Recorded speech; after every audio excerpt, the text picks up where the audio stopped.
இந்த வருடம் இறந்த நடிகர்கள் யார் யாருன்னு இந்த வீடியோவில் பார்க்கலாம். முதலாவதாக நடிகர் டெல்லி கணேஷ் அவர்கள்.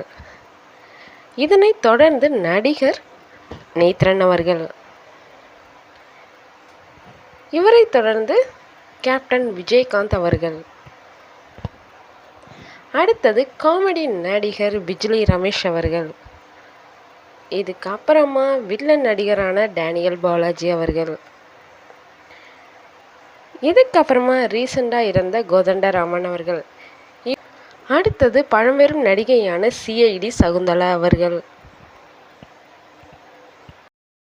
இந்த நடிகர்களில் யாரோட இறப்பு உங்களை ரொம்பவுமே பாதித்தது, இல்லை ஏற்றுக்கவே முடியலை அப்படின்னு நீங்கள் ஃபீல் பண்ணுறீங்க? அவங்கள பற்றி கமெண்டில் சொல்லுங்கள்.